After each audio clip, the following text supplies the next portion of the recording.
Hello दोस्तों, स्वागत है आपका हमारे चैनल यूपी एग्जाम क्विज़र में। दोस्तों आज के वीडियो में हम 23 जुलाई से संबंधित उत्तर प्रदेश करंट अफेयर और इसके अलावा यूपी एग्जाम्स के लिए मोस्ट इंपॉर्टेंट करंट अफेयर के क्वेश्चंस को डिस्कस करेंगे और हर एक क्वेश्चन से रिलेटेड आपको फैक्ट भी बताएंगे।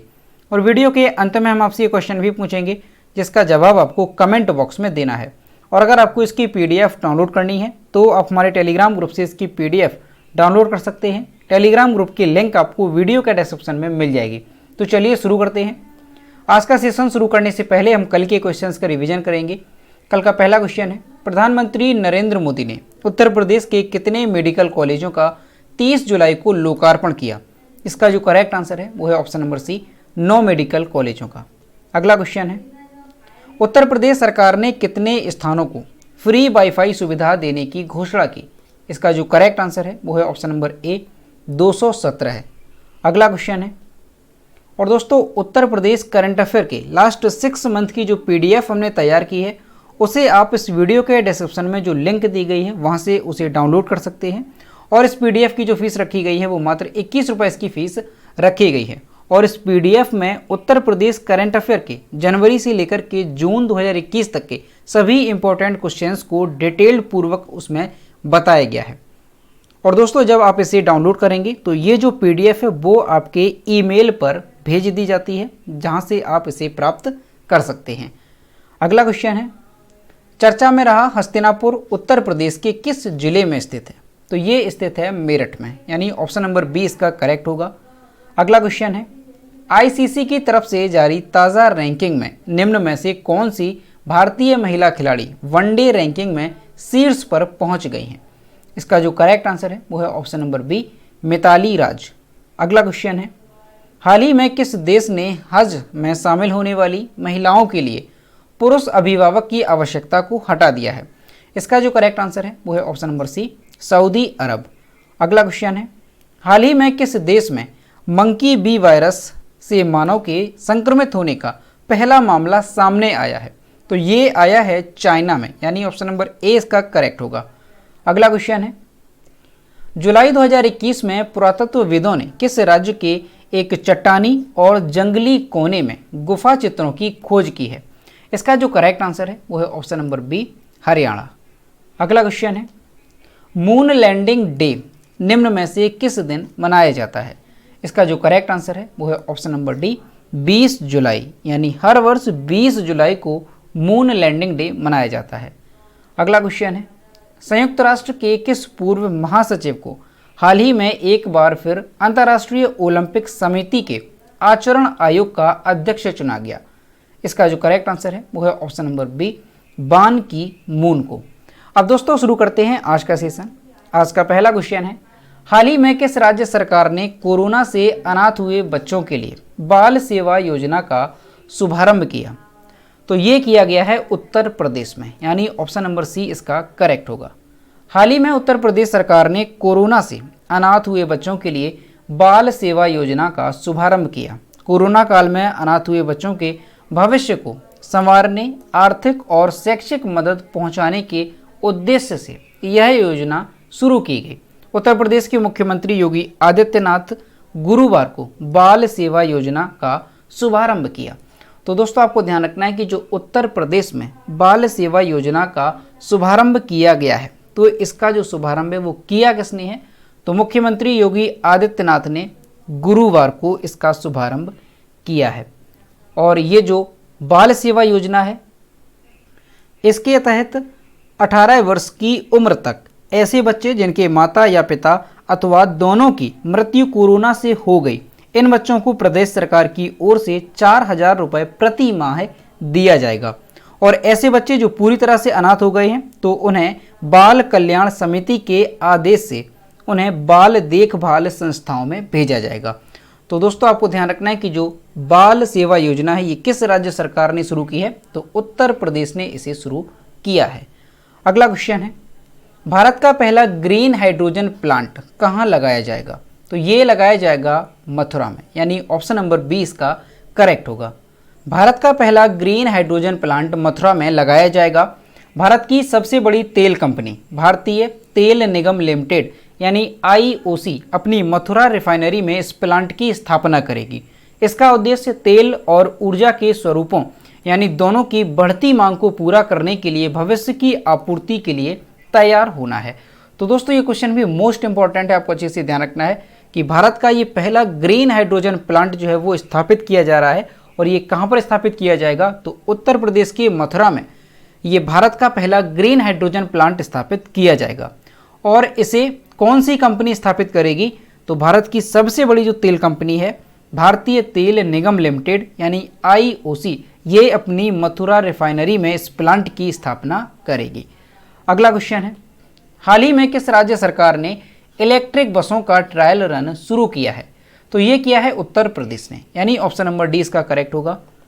लखनऊ, कानपुर और आगरा समेत उत्तर प्रदेश के 14 शहरों में इलेक्ट्रिक बसों का संचालन किया जाएगा। नगर विकास मंत्री आशुतोष टंडन ने मंगलवार को 1090 चौराहों पर AC इलेक्ट्रिक बस के ट्रायल रन का शुभारंभ करते हुए कहा कि प्रदेशवासियों को आरामदायक व सस्ती यात्रा की सुविधा दिए जाने के लिए इन बसों का किराया साधारण बसों के बराबर रखा गया है। सरकार की योजना लखनऊ समेत प्रदेश के 14 अन्य प्रमुख शहरों में 700 इलेक्ट्रिक बसों के संचालन की है। तो दोस्तों आपको ध्यान रखना है कि उत्तर प्रदेश में 700 जो है इलेक्ट्रिक बसें चलाई जाएंगी। कितने शहरों में, तो 14 शहरों में ये इलेक्ट्रिक बसें चलाई जाएंगी। और दोस्तों जो उत्तर प्रदेश के नगर विकास मंत्री हैं आशुतोष टंडन, उन्होंने 1090 चौराहों पर इलेक्ट्रिक बसों के ट्रायल रन का भी शुभारंभ किया है। अब दोस्तों इसके साथ ही आपको ये भी ध्यान रखना है कि अन्य प्रदेशों की अगर तुलना की जाए तो इतनी बड़ी संख्या में इलेक्ट्रिक बसों का संचालन करने वाला यूपी पहला राज्य हो गया है। प्रदेश सरकार की ओर से इलेक्ट्रिक बसों की संचालन की योजना में खर्च कितना आया है, तो ध्यान रखना है 965 करोड़ रुपए जो है ये इलेक्ट्रिक बसों के संचालन में लागत आई है। ये बसें वातानुकूलित होंगी, आरामदायक होंगी, ध्वनि एवं वायु प्रदूषण से मुक्त होंगी। और दोस्तों ये जो बसें होंगी वो लखनऊ, कानपुर और आगरा में 100 इलेक्ट्रिक बसें चलाई जाएंगी। और इसके साथ ही वाराणसी, प्रयागराज, मेरठ, गाजियाबाद, मथुरा, वृंदावन में 50-50 बसें चलाई जाएंगी। और इसके अलावा शाहजहांपुर, झांसी, मुरादाबाद, गोरखपुर, अलीगढ़ एवं बरेली में 25-25 बसें चलाई जाएंगी। तो आपको ध्यान रखना है कि उत्तर प्रदेश में कितनी इलेक्ट्रिक बसों का संचालन किया जा रहा है, तो 700 बसों का 14 शहरों में संचालन किया जा रहा है। अगला क्वेश्चन है, अंतरिक्ष में जाने वाले दुनिया के सबसे कम उम्र के एस्ट्रोनॉट कौन बन गए हैं, तो ये बन गए हैं ओलिवर डेमेन, यानी ऑप्शन नंबर सी इसका करेक्ट होगा। जेफ बेजोस अपने 3 साथियों के साथ अंतरिक्ष की यात्रा करके वापस आ गए हैं।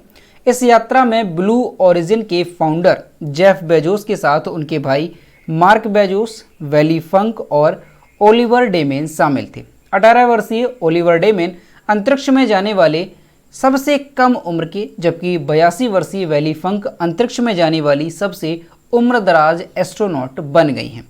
ये चारों लोग ब्लू ओरिजिन द्वारा निर्मित न्यू शेफर्ड रॉकेट से गए थे। इस रॉकेट के आगे एक कैप्सूल था जिसमें सभी लोग सवार थे। तो दोस्तों ये क्वेश्चन इंपॉर्टेंट है, आपको अच्छे से ध्यान रखना है कि अंतरिक्ष में जाने वाले सबसे कम उम्र के कौन बन गए हैं, तो 18 वर्षीय हैं ओलिवर डेमेन। इनका नाम ध्यान रखना है, ये सबसे कम उम्र के हैं जो कि अंतरिक्ष में गए हैं, ओलिवर डेमेन। और दोस्तों इसके साथ ही अंतरिक्ष में जाने वाली सबसे उम्रदराज एस्ट्रोनॉट कौन बन गई हैं, तो ये बन गई हैं वैली फंक। और इनकी उम्र कितनी है, तो ये हैं 82 वर्षीय। और दोस्तों ये जो चारों लोग हैं यानी जेफ बेजोस, उनके भाई मार्क बेजोस, वैली फंक और ओलिवर डेमेन, ये किस रॉकेट से अंतरिक्ष में गए हुए थे, तो ये भी ध्यान रखना है ब्लू ओरिजिन द्वारा निर्मित न्यू शेफर्ड रॉकेट से ये गए थे। और इस रॉकेट के आगे एक कैप्सूल था जिसमें ये लोग बैठे हुए थे। और यहाँ पर आप इमेज में देख सकते हैं, ये हैं सबसे कम उम्र के एस्ट्रोनॉट ओलिवर डेमेन और ये हैं सबसे उम्रदराज एस्ट्रोनॉट वैली फंक। अगला क्वेश्चन है, चर्चा में रही the stranger in the mirror किसकी ऑटोबायोग्राफी है, तो ये है राकेश ओम प्रकाश मेहरा की, यानी ऑप्शन नंबर डी इसका करेक्ट होगा। हाल ही में राकेश ओम प्रकाश मेहरा की autobiography the stranger in the mirror के कवर पेज को सोशल मीडिया पर लॉन्च किया गया। हेडमेकर से निर्देशक बने राकेश ओम प्रकाश मेहरा रंग दे बसंती, भाग मिल्खा भाग, दिल्ली 6 एवं तूफान के लिए जाने जाते हैं। उन्होंने खुद इस किताब को जानी मानी लेखिका रीता राममूर्ति गुप्ता के साथ मिलकर लिखा है। तो दोस्तों आपको ध्यान रखना है कि the stranger in the mirror ये किसकी ऑटोबायोग्राफी है, तो ये है राकेश ओम प्रकाश मेहरा की ऑटोबायोग्राफी। अगला क्वेश्चन है, हाल ही में विश्वविद्यालय शिखर सम्मेलन का आयोजन किसके द्वारा किया गया? इसका जो करेक्ट आंसर है वो है option number D, OP Jindal global university. Bharat के उपराष्ट्रपति श्री वेंकैया नायडू ने विश्वविद्यालय शिखर सम्मेलन का उद्घाटन किया। इस शिखर सम्मेलन का आयोजन ओपी जिंदल ग्लोबल यूनिवर्सिटी द्वारा किया गया। माननीय उपराष्ट्रपति ने सम्मेलन को संबोधित करते हुए कहा कि जलवायु परिवर्तन और गरीबी जैसी वैश्विक चुनौतियों का समाधान खोजने में विश्वविद्यालयों को विचारशील नेता बनना चाहिए। तो दोस्तों आपको ध्यान रखना है कि भारत के उपराष्ट्रपति श्री वेंकैया नायडू ने विश्वविद्यालय शिखर सम्मेलन का उद्घाटन किया और इस विश्वविद्यालय शिखर सम्मेलन का आयोजन कहां पर किया गया था? तो ओपी जिंदल ग्लोबल यूनिवर्सिटी द्वारा इसका आयोजन किया गया था। अगला क्वेश्चन है, हाल ही में किस देश ने मैगलेव ट्रेन की शुरुआत की है? इसका जो करेक्ट आंसर है वो है ऑप्शन नंबर डी, चीन ने। चीन ने मैगलेव ट्रेन की शुरुआत की है। इसे विश्व की सबसे तेज ट्रेन कहा जा रहा है और दोस्तों इसकी जो अधिकतम स्पीड है वो 600 किलोमीटर प्रति घंटा बताई जा रही है और इसे चीन ने खुद बनाया है। चीन के तटीय शहर किंगदाओ में इसे निर्मित किया गया है और चीन इस पर दशकों से काम कर रहा था। तो दोस्तों आपको ध्यान रखना है कि मैगलेव ट्रेन की शुरुआत किसने की है? तो चाइना ने इसकी शुरुआत की है और ये जो ट्रेन है ये विश्व की सबसे तेज ट्रेन इसे माना जा रहा है क्योंकि इसकी जो स्पीड है वो 600 किलोमीटर प्रति घंटा यहाँ पर बताई गई है। अब दोस्तों इसे चीन ने बनाया है तो चीन के बारे में जानते हैं। चीन की राजधानी क्या है? बीजिंग। चीन की मुद्रा क्या है? रेनमिनबी। और चीन के राष्ट्रपति कौन है? तो शी जिनपिंग चीन के वर्तमान में राष्ट्रपति हैं। अगला क्वेश्चन है, डीआरडीओ ने सतह से सतह पर मार करने वाली किस नई पीढ़ी की मिसाइल का सफल परीक्षण किया है? इसका जो करेक्ट आंसर है वो है ऑप्शन नंबर बी, आकाश। भारत ने 21 जुलाई 2021 को आकाश मिसाइल के नए संस्करण आकाश एनजी का उड़ीसा तट से सफल परीक्षण किया। हैदराबाद स्थित रक्षा अनुसंधान और विकास प्रयोगशाला यानी डीआरडीएल ने रक्षा अनुसंधान विकास संगठन डीआरडीओ की प्रयोगशालाओं के साथ मिलकर इस नई प्रणाली को विकसित किया है। जमीन से हवा में मार करने की क्षमता से लैस इस मिसाइल का परीक्षण समेकित परीक्षण रेंज यानी आईटीआर से किया गया। तो दोस्तों आपको ध्यान रखना है कि जो आकाश मिसाइल है उसके नए संस्करण आकाश एनजी का सफल परीक्षण कहां पर किया गया? तो उड़ीसा तट से इसका परीक्षण किया गया है। किसने किया है? तो डीआरडीओ ने इसका परीक्षण किया है। और डीआरडीओ का फुल फॉर्म क्या होता है? तो defence research and development organisation DRDO का फुल फॉर्म होता है। और डीआरडीओ की स्थापना कब हुई थी? तो 1958 को डीआरडीओ की स्थापना हुई थी। ये ध्यान रखना है। इसका हेडक्वार्टर कहाँ पर है? तो नई दिल्ली में इसका हेडक्वार्टर है। अगला क्वेश्चन है, केंद्र सरकार ने हाल ही में किस योजना को वर्ष 2025 तक बढ़ा दिया है? इसका जो करेक्ट आंसर है वो है option number A, stand up India योजना। केंद्र सरकार ने स्टैंड अप इंडिया योजना को वर्ष 2025 तक बढ़ा दिया है। इस योजना को अप्रैल 2016 में आर्थिक सशक्तिकरण और रोजगार सृजन पर ध्यान केंद्रित करते हुए जमीनी स्तर पर उद्यमिता को बढ़ावा देने के लिए लॉन्च किया गया था। इस योजना का उद्देश्य ग्रीनफील्ड उद्यम स्थापित करने के लिए अनुसूचित वाणिज्यिक बैंकों की प्रति बैंक शाखा में कम से कम एक अनुसूचित जाति या अनुसूचित जनजाति उधारकर्ता और कम से कम एक महिला उधारकर्ता को 10 लाख रुपए से 1 करोड़ रुपए के बीच बैंक ऋण की सुविधा प्रदान करना है। तो दोस्तों आपको ध्यान रखना है कि जो केंद्र सरकार की स्टैंड अप इंडिया योजना है उसे वर्ष 2025 तक बढ़ा दिया गया है। और इस योजना को शुरू कब किया गया था? तो अप्रैल 2016 में इसे शुरू किया गया था। अगला क्वेश्चन है, अंतर्राष्ट्रीय ओलंपिक समिति आईओसी ने साल 2032 में होने वाले ओलंपिक की मेजबानी के लिए निम्न में से किस शहर को चुना है? इसका जो करेक्ट आंसर है वो है option number A, Brisbane. Olympic games 2032 का आयोजन ऑस्ट्रेलिया के शहर ब्रिस्बेन में किया जाएगा। ऑस्ट्रेलिया इससे पहले ही 2 बार ओलंपिक की मेजबानी कर चुका है और इसी के साथ ऑस्ट्रेलिया अमेरिका के बाद दूसरा ऐसा देश बन गया है जिसके 3 अलग अलग शहरों ने ओलंपिक खेलों की मेजबानी की है। ऑस्ट्रेलिया का सिडनी और मेलबर्न में ओलंपिक खेलों का आयोजन हो चुका है। साल 1956 में मेलबर्न में और साल 2000 में सिडनी ओलंपिक खेलों की मेजबानी कर चुका है। तो दोस्तों ये क्वेश्चन मोस्ट इंपॉर्टेंट है, आपको अच्छे से ध्यान रखना है कि ऑस्ट्रेलिया जो है वो अमेरिका के बाद ऐसा दूसरा देश बन गया है जिसके 3 अलग अलग शहरों ने ओलंपिक खेलों की मेजबानी की है। यानी ऑस्ट्रेलिया का जो सिडनी और मेलबर्न था वो पहले ही ओलंपिक खेलों का मेजबानी कर चुका है और अब जो है 2032 का जो ओलंपिक खेल है उसका आयोजन ऑस्ट्रेलिया के शहर ब्रिस्बेन में किया जाएगा।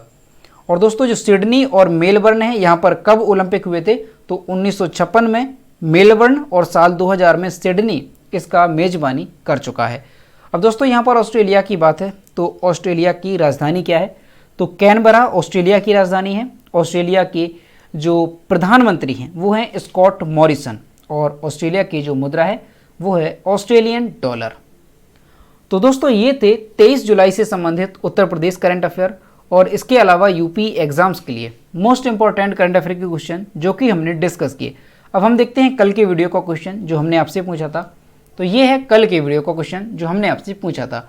HBTU कानपुर के पूर्व छात्र डॉक्टर कुरैशी को किस अवार्ड के लिए चुना गया है? इसका जो करेक्ट आंसर था वो ऑप्शन नंबर सी था, नोबेल पुरस्कार। और लगभग सभी स्टूडेंट्स ने इसके सही जवाब किए। और मैं आपसे हर रोज़ कहता हूं कि जो भी क्वेश्चन आपसे पूछा जाए तो सभी लोग उसका आंसर जरूर किया करो। तो ये है आज का क्वेश्चन। हाल ही में कौन सी राज्य सरकार ग्रामीण क्षेत्रों में छोटे उद्योगों को प्रोत्साहित करने और बढ़ावा देने के लिए जल्द ही वन ब्लॉक वन प्रोडक्ट योजना शुरू करेगी? तो इसका जो भी करेक्ट आंसर है वो आपको कमेंट बॉक्स में बताना है। तो दोस्तों अगर आपको आज का वीडियो पसंद आया हो तो वीडियो को लाइक करें, शेयर करें और अगर चैनल पर नए हैं तो चैनल को सब्सक्राइब करना ना भूलें। साथ ही बेल आइकन को भी प्रेस करें ताकि टाइम टू टाइम नोटिफिकेशन आप तक पहुंचता रहे। तो मिलते हैं नेक्स्ट वीडियो में। Thank you.